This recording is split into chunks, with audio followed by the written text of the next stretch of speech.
Well, Kawhi and the Clippers went in Toronto and got the win. It was Kawhi's first game back in Toronto since they won the championship. He got a standing ovation. He got his ring from Kyle Lowry, and he also got 23 points and the win. So normally, I would say this would be an emotional experience, going back to your old team and getting a standing ovation and getting your championship ring. Do you think Kawhi actually felt emotion during this whole experience? So I was watching that whole thing happen, when he was going through all his former coaches and former teammates. And right before he got to Kyle Lowry, he sort of wiped his eyes. Like there could have been a tear. There could have been a tear. No. But no. He was way too chill. No. He was way too chill. Kawhi's never cried his whole entire life. Probably not. No, but I think it is emotional. And it was actually cool because you can just stay level focused and all that stuff when the crowd loves you. Like everyone was like, are they going to boo Kawhi Leonard? Of course they're not. No. First of all, they're Canadians. They're nicer than us. They're nicer than the world.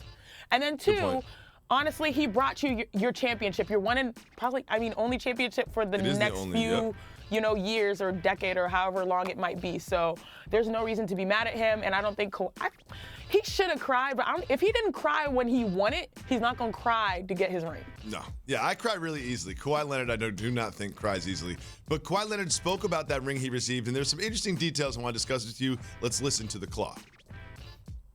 I have a logo in there, and it's on my middle finger, so it reminds me to put it on my middle finger. So I have like a FU symbol on there. Okay. So if you have to think of it, it's like, wait a second. So there's a logo on the ring that is a middle finger that's to remind him to put it on his middle finger, and then he also calls it an FU symbol. Do you think this is a reminder to put it on his middle finger, or do you think he put an FU symbol there on purpose? He definitely put that on purpose. Like so I've won a couple rings, high school 2 state championship rings, Final Four rings, and in my college run. My sister won a championship ring with the Sparks. You think about what you're putting in your ring. Like you think. And the fact that he put a middle finger is so Kawhi. So Kawhi. Because people forget. Everyone's like, oh, we love him. We want to see him play. Why is this load management thing keeping me from seeing Kawhi Leonard, like arguably the top 2 player in the NBA?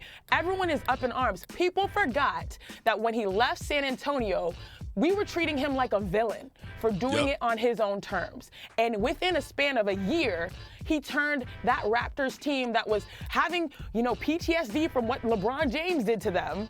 He turned that Raptors team into champions. He went from villain to hero. So yes, athletes lean into that mindset of, I need to find motivation, and he found the right motivation.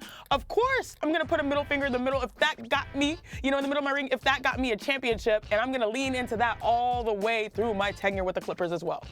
Here's the thing is he didn't have to tell us that was there. He really didn't have to tell us that was there, and he did it through the media, and I believe that middle finger was in some part at us, the media. Now let's just take a look at some of the numbers. Let's take a look at some of the numbers that he had last night, kind of how he got to his points. Because look, it wasn't a crazy offensive performance. It wasn't James Harden.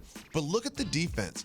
As the primary defender, they scored 0 points on him, and they're over 4 from the field. Is his defense actually underrated? How is his defense underrated when he's a 2-time defensive player of the year? Now, the thing is he's not playing 24, 25, 26 games in a row strung together, sort of like Giannis, right, where we can assess how great he is as a defender. He's coming in and he's coming out, so sometimes it takes the rhythm out of you. But at his core, at his essence, is defense. We all forget that Kawhi came into the league as a mid-range sort of scorer and a defender, and then he morphed into this MVP candidate. Obviously, he was Finals MVP. So his defense is not underrated. He is an excellent defender. He has those mitts for a reason, but I do think that his offensive prowess has made us forget about his true nature, and that's just being able to lock people up on D. Thanks so much for watching ESPN on YouTube. For more sports analysis and highlights, download the ESPN app. And for live streaming and premium content, subscribe to ESPN+.